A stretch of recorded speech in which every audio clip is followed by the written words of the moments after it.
Well, good morning. Another Sunday has rolled around and it's starting to look and feel a little more like fall. Still fairly nice, but we know what's ahead. And while the year is slipping rapidly away, there is still much to be done in the Michigan legislature, including some issues that have a major impact on this region. We have an update coming up right now. From TV6, this is the Ryan Report. Now here's your host, Don Ryan.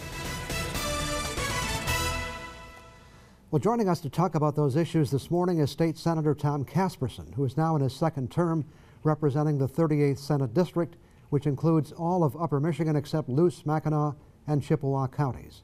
Senator Casperson serves as chair of the Transportation Committee and the Natural Resources Committee, and is a member of the Senate's Families, Seniors, and Human Services Committee and Finance Committee. Senator, welcome back to the Ryan Report. Good to be back. Thanks for having me, Don. You know, I was looking at some lists, of issues, and there are still at least 10 or 12 fairly major issues pending in Lansing, and even some of those have sub-issues, so it's going to keep you busy for the rest of the year. It will. It's one thing I've learned, that the issues never go away. Right. There's always another one coming. Yeah. What I'd like to do is kind of go in depth on at least a couple of them, and one is this dark store issue, the big box store, the tax tribunal issue. Let's make sure people have an understanding of what the problem is, and then possible solutions that you're looking for.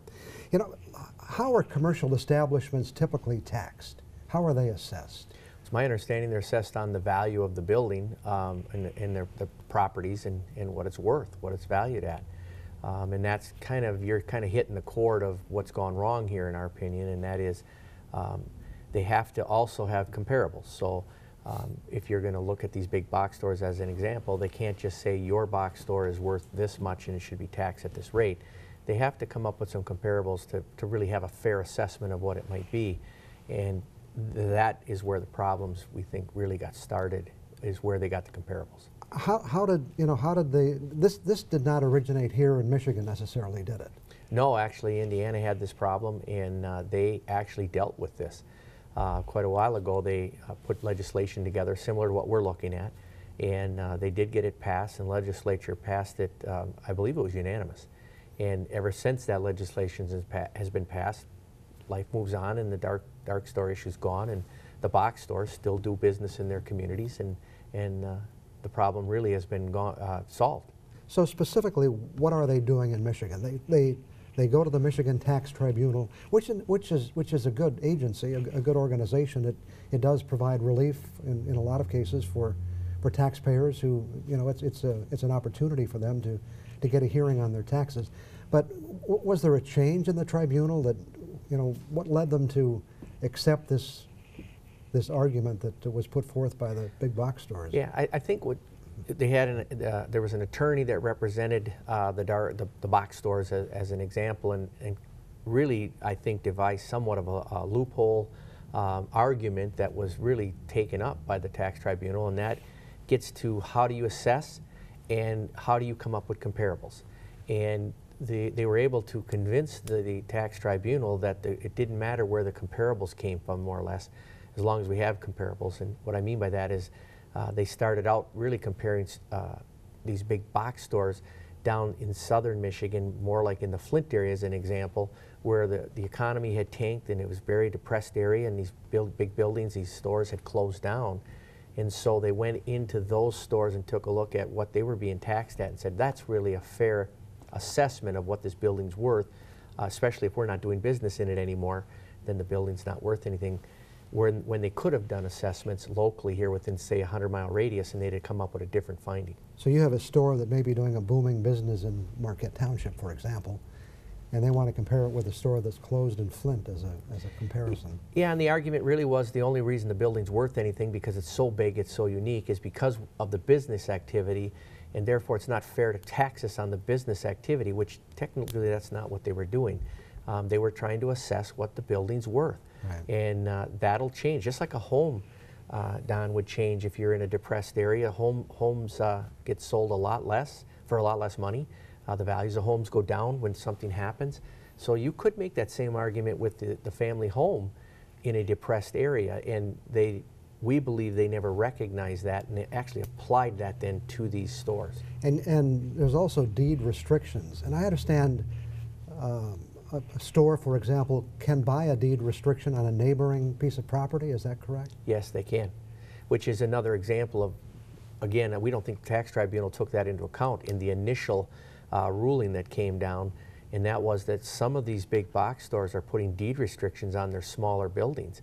You know, Menards would be an example where you see a Menards and then all of a sudden business is good, so they decide, well, this isn't a big enough building, so we're going to build a super Menards. Well, that old building, in some cases, they would probably put a deed restriction on it so a competitor couldn't come in and buy it and compete with them in the same world that they're doing business in, and then go build a super Menards. But then turn right around and say, well, see, the building's not selling, and there's not a lot of interest in it, so the value, therefore, is less. And they use that kind of an assessment in front of the tax tribunal to get their tax relief. So what will your legislation, and this is co-sponsored by Representative Keevala in the House, Yeah. what would this legislation do? Well, it sets the parameters around what's allowable and not allowable to come up with your assessment of what the building's actually worth. My part of it really deals more with the tax tribunal in that vein and kind of sets a level playing field so that they can't go off and pick and choose where the assessments are coming in. There's got to be a level playing field with that. So we deal with that mainly on how the tax structure is going to be put in place, how they're going to evaluate, and really narrow it down so it's crystal clear. And then John's portion of it deals with those deed restrictions, not allowing that to be used if, in fact, you're going to go to a deed-restricted store to get your value, because that's what they've been doing. So if you have a store with a deed restriction on it, the tax tribunal cannot then take that building as an equal appraisal of what the taxes should be. They have to recognize the deed restriction. And I can tell you, as someone who has served in local government, you know, this is devastating for some local governments. And you know, if things don't change, they have no alternative but to raise taxes, and in effect, they're going to be shifting the tax burden from some of these stores to other property owners. Correct? Well, it already is, Don, in that when you think about it, there's a lot of businesses that compete sometimes with these box stores. They're not as big. They don't compete on that scale. But there's a lot of mom and pop stores still in existence that do business in selling, like a hardware store, selling merchandise that competes with them. Right. Now, they're already at a disadvantage because they can't compete in the volumes that these stores are dealing with. But some people like going to their stores for the kind of the personal touch to it, and they deal with them. Now we're telling them, you're also going to be at a disadvantage, not just because of the volume, even in how we tax these big box stores. We're going to give them a break, and you're going to still pay whatever the value is of your building because we won't recognize you in the same way. To me, that's an unfair way to have a tax structure. Okay. We have to take a break. I'll be back with more on the Ryan Report in just 2 minutes.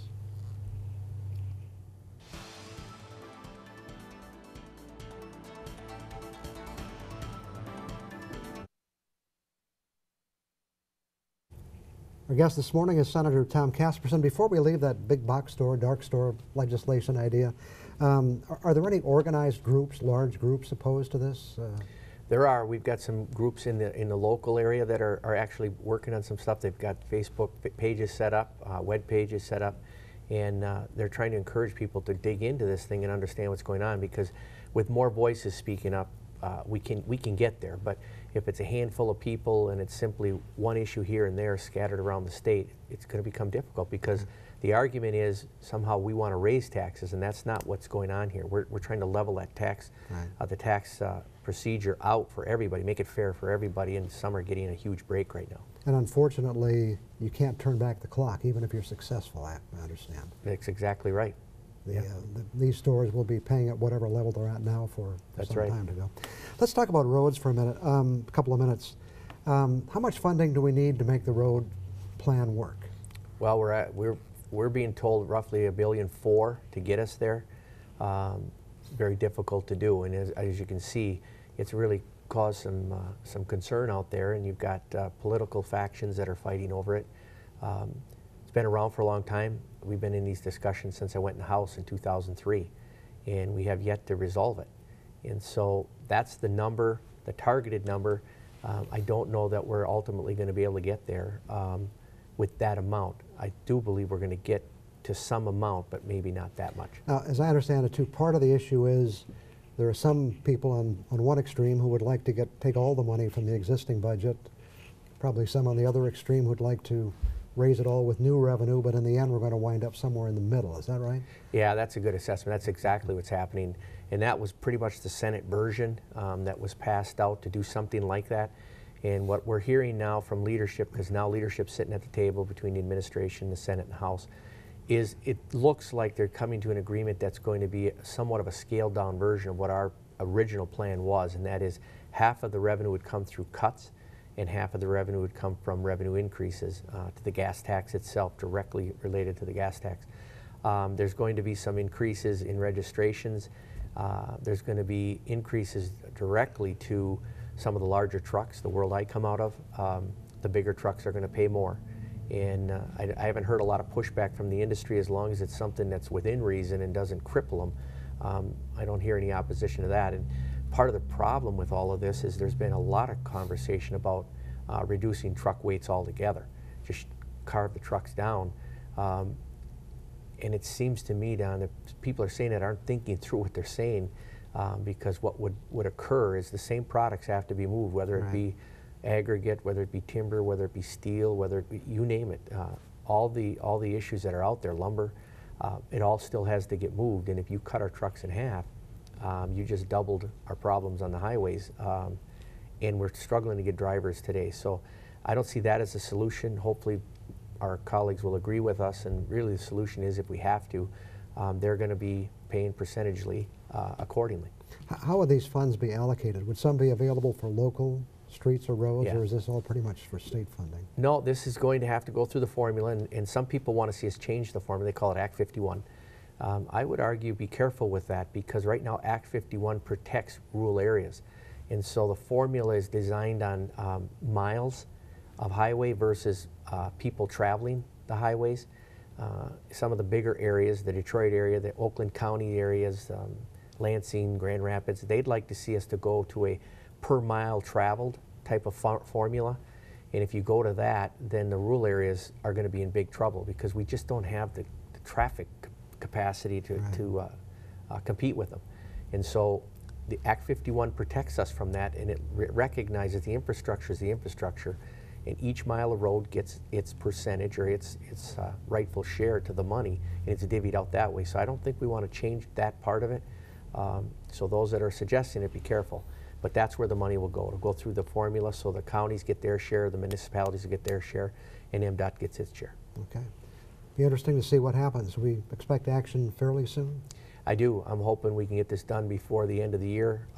We're close. I mean, you've got both sides have brought their positions to the table, and that's what they're trying to negotiate out right now, and we're hoping that leadership comes to us with an agreement on that. Hopefully by the end of October, it'd be a good time to start. Okay, I've got a lot more questions, but we have to take one more break. Back with more on the Ryan Report in just a couple of minutes.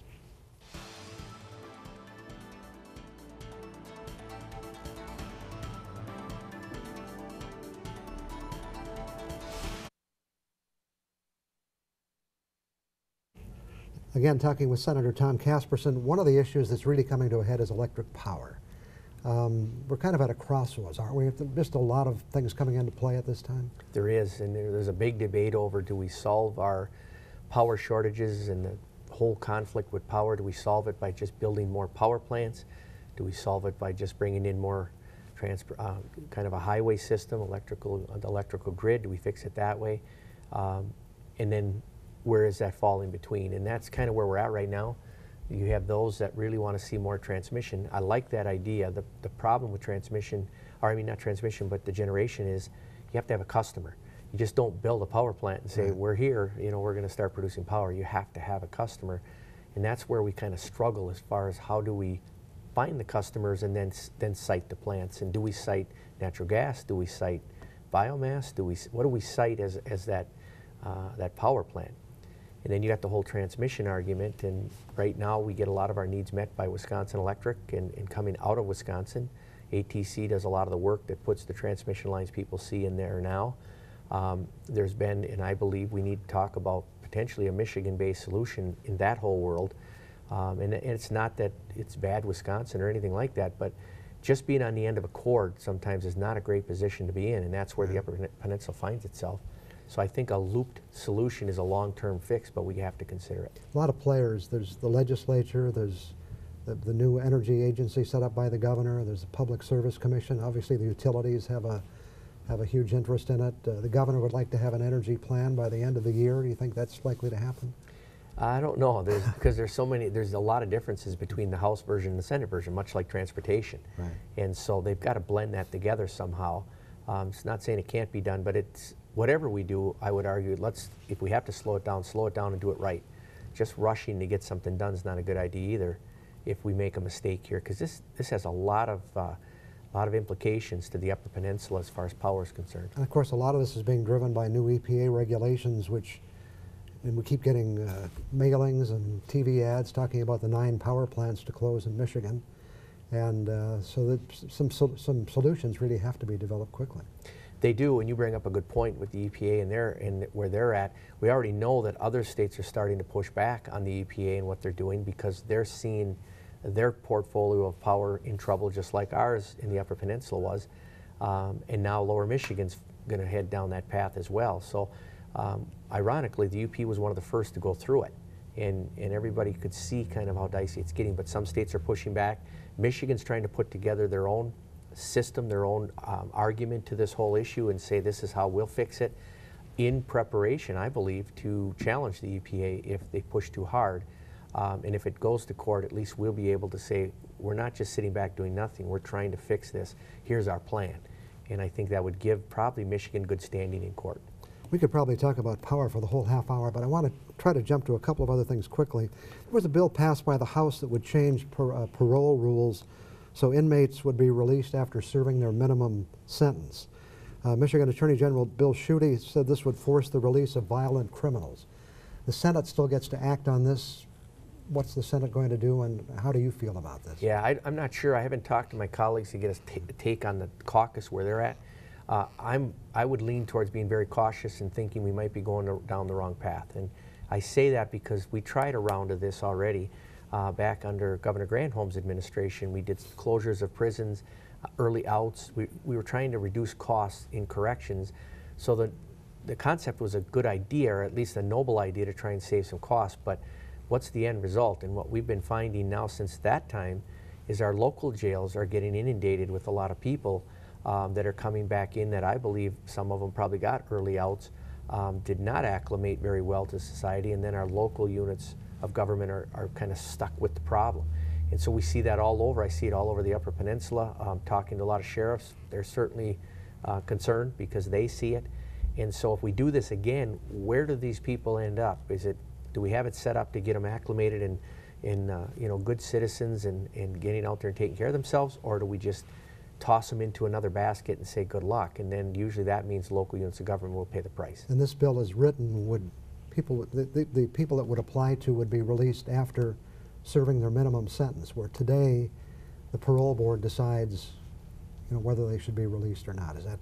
Yeah, that's accurate. And what I've learned through the correction system is these level 5 prisons to level 1 and 2, level 1 and 2 being not so bad, level 5 being pretty serious. Where you end up a lot of times isn't so much the crime you committed, it's your behavior inside of the facility. So if you're, if you've killed somebody, for example, violent crime, but you go to prison and you know how the system works and you really behave very well, over a course of time you can be moved to a facility that might not be a level 5 anymore because of your standing inside of the prison community.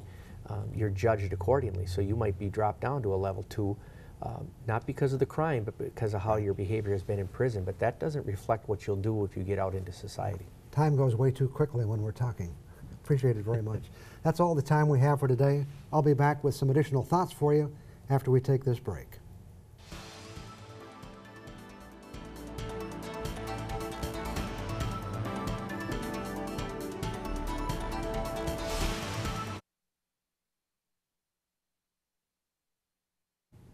Well, if you were looking for someone who was talented, successful in their career, and genuinely a nice guy, my nomination would be Yogi Berra. Yogi passed away on September 22nd at the age of 90, and this country lost an American original. For many, Yogi is best remembered for his zany comments over the years, and we'll talk about that in a minute. But be aware that Yogi was a lot more than a human quote machine. He was an outstanding baseball player, a catcher, and a coach and manager. Berra played for 19 seasons, all but the last for the New York Yankees, was an All-Star 18 times, and played on 10 World Series championship teams. Following his retirement as a player, he spent one season as Yankee manager, then joined the New York Mets as coach, and remained with them for the next decade, the last 4 years as their manager. Berra returned to the Yankees in 1976, coaching for 8 seasons and managing for 2. He was one of 7 managers to lead both American League and National League teams to the World Series. He had an amazing record, but also had some classic quotes, like, when you come to a fork in the road, take it. Or, I'm not going to buy my kids an encyclopedia, let them walk to school like I did. And the future ain't what it used to be. In fact, many of Yogi's comments made sense, but he had his own unique way of expressing things. For instance, you can observe a lot by just watching. It ain't over till it's over. A nickel ain't worth a dime anymore. And you wouldn't have won if we'd beaten you. Yogi had his own special outlook on life. As he pointed out, always go to other people's funerals, otherwise they won't come to yours. Or never answer an anonymous letter. How about no one goes there nowadays, it's too crowded. Or you better cut the pizza in 4 pieces because I'm not hungry enough to eat 6. And why buy good luggage? You only use it when you travel. A lot of Yogi's comments related to baseball, like baseball is 90% mental and the other half is physical. We made too many wrong mistakes. If the people don't want to come out to the ballpark, nobody's going to stop them. And he hits from both sides of the plate. He's amphibious. I could go on like this all day, and time is limited, but here are a few more classics. It's like deja vu all over again. Even Napoleon had his Watergate. Pair up in 3s. It ain't the heat, it's the humility. As a player, a manager, and as a great human being, Yogi Berra will be missed but not forgotten. And let's close with this sage advice. You've got to be very careful if you don't know where you're going, because you might not get there. And as he said, if the world were perfect, it wouldn't be. I'll be back in 2 minutes. I want to thank Senator Casperson for being with us today. A lot of important issues. Glad we had a chance to talk about them. Thanks for having me. And we'll get an update probably a few months down the road and see how they all turned out. That's this morning's show. Hope you enjoyed it. Hope you'll be with us again next Sunday morning. Today's show is coming up next. Have a good day.